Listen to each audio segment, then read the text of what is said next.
I'm sure, like me, you'll have heard lots and lots about the importance and usefulness of hand-separate practice.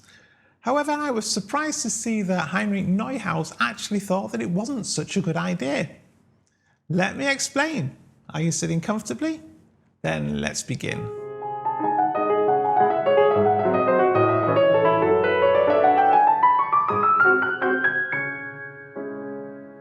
Hi, this is Tommy with Tommy's Piano Corner, the place for returning pianists or indeed anyone who loves piano to share tips and ideas of how to get the best from this great hobby.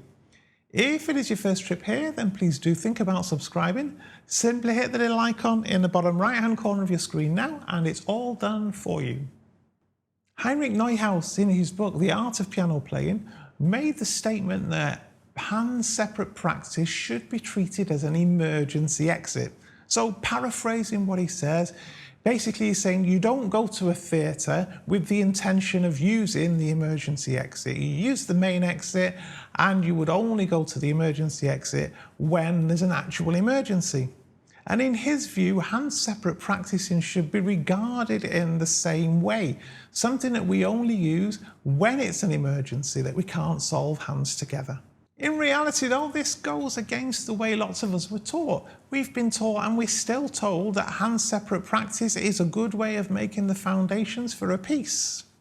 And I can quite understand why. I mean, at least when we first start to learn piano, it can feel really difficult to get each hand to work properly. And we often hear people calling it hand independence, whereas really it's not independent hands, is it? They're collaborating together. After all, when we're in the kitchen chopping vegetables, both hands are doing a different part of the task and they collaborate quite normally, quite easily together. So why would it be any different on piano fundamentally? Why then are we recommended to practice hands separately? Of course, if we're trying to learn a piece of music that we can't just sight read straight away, then we probably won't be able to play it off the bat if we try to do everything together. So what we need to do is somehow simplify it. And the two main ways we simplify things is either by slowing it down, because the less we have to think about in every second that passes, the more likely we are to be able to read, look, react to the music and be able to play it. And then of course the second way is to practice one hand at a time, because obviously it's easier to play one hand rather than both hands. And of course the principle of simplifying it, I think, applies to pretty much every practice strategy you can use. Even when, for example, we develop smaller exercises around tricky bits, it effectively makes the tricky bit a little bit easier for us to be able to practice. So we simplify it a little bit so we're able to get over part of the hurdle before we carry on. In fact, some years ago, I read The Fundamentals of Piano Practice by Chun-Si Chang. Now, I know this book raises eyebrows in some quarters, and I can sort of understand why, but there's also quite a lot of very good advice in this. Now, one of the things that he said is that you can only develop technique on piano by working hands separately. And at the time I thought, well, that sounds very sensible. Maybe this is what I was doing wrong all of those years ago. And if I do more hand-separate practice now, because then I never bothered, if I do more hand-separate practice now, it'll help me to improve. However, even though I kept doing this and kept trying to work hands separately, I was still always finding that just because I could do something one hand at a time, it didn't follow that I could actually put both hands together. In fact, I found three major issues with an over-reliance on hand-separate practice. And the first of these was, if I've been working on a new way of moving at the piano in order to be able to play a particular passage, then I can do this hands separately and I think, yes, right, okay, I've got that now, I can put both hands together. But as soon as I put both hands at the piano at the same time, they want to go back into the old ways they've always moved. And that then means I need to pretty much redo all of the effort I've put in to make my left hand, say, move in a slightly different way than it was doing before. The second thing, of course, is that Our hands do need to cooperate with each other and they need to remain in sync with each other when playing. So I found that just because we can do something hands separately, when we put them together, it's very easy for our hands to get out of sync because they've not actually acquired the skill of staying in sync. They're thinking independently rather than collaborating together to an end result. Then the third problem I found is that because the piano ultimately is a polyphonic instrument, isn't it, right? The colours we hear talked about that pianists can produce at a piano, it's not the way you play a single note in reality, it's the combination of the sound of different notes being played in close proximity to each other. And of course, when we practice something hands separately, we're not hearing the effect that we're making. So when we put something then hands together, we might find that in actual fact, the left hand seems really too heavy still for whatever reason, or we might find that the right hand doesn't seem to be phrased properly. And again, it's because we've spent too much time not hearing the way everything adds up together. It's these things, and I guess others, that after I'd read this statement in Neuhaus' book about the emergency exit, that I decided it would be worth getting away from hand-separate practice and see what results I got, and therefore keep the hand-separate as an emergency exit that can be used in extremis. That said though, it's certainly more difficult to do than it is to say.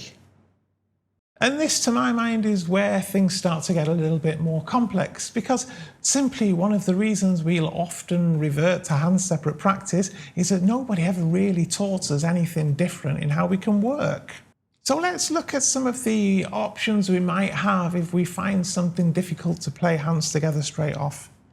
Of course, a very, very good first place to start, I think, is to take a very small section at a time and work on this. You know, if we're working on 3-4 measures, say, at a time, generally speaking, even hands together, it doesn't actually take that long to work out what we need to do, to work out our fingering, to get fairly confident in where the notes are, to get the rhythm correct, to get the voicing, phrasing correct. And generally speaking as well, we might be able to bring a small section like this up to its normal speed fairly quickly. However, the problem we have is when there's something within one of these segments that we're not going to be able to bring up to a normal standard fairly quickly. And this could be many things, couldn't it? It could be a fast run that we find difficult to do. It could be a passage in octaves that we find difficult to do. It could be a fioritura in a Chopin nocturne that we find a little tricky. There can be many things that will pose as a problem, and traditionally, I'll admit, this is exactly where I would have gone, all right, hand separate it is then, and I'll work on just these notes with one hand at a time. However, with a little more imagination, there are always other things we can do. So let's take 3 simple examples that I've used before. If we've got, say, a very fast right hand, whereas the left hand's not particularly fast or tricky, then we can use the famous floating fermata. Here we take predefined pauses as we're going through it at places that are musically sensible for the left hand, say, and this is in fact what I recommended is a good place to start with Schubert's E-flat impromptu. Let's say that it's something that maybe has got a tricky left hand, and it's not the right hand that we think is going to cause us a problem. So, as I explained in my tutorial on this romance, a good place here is to simplify the left hand. So the way this music is written, you can simplify that left hand arpeggio into a set of block chords that you can then again play hands together. And another, for me at least, very recent example is in Sibelius's Romance in D-flat, where there's that sort of octave cadenza, if you like, towards the end. Octaves are something I'm not particularly good at, and one way I found of being able to practice this in a meaningful way was to practice just the thumbs of that section. So as you can see, in each of these 3 examples, we're able to do it in such a way that we can use both hands at the same time without making it too difficult for ourselves, where we'd end up just playing it in a sloppy manner. I could go on with lots of other examples, and in fact, if you take a look at the practice tips playlist on my channel, you'll see that I found lots of different ways of practicing different pieces of music, trying to solve different problems. And generally speaking, if you do a quick YouTube or Google search for a particular issue, you'll come across helpful videos from the likes of Graham Fitch or Josh Wright and others that will put you on the different strategies that you can use to try and overcome that problem. So these days I've predominantly moved away from hand separate practice effectively since I wrote the article on my blog that I've linked below, as it does really seem to bear results in a faster way than starting off hand separately with things.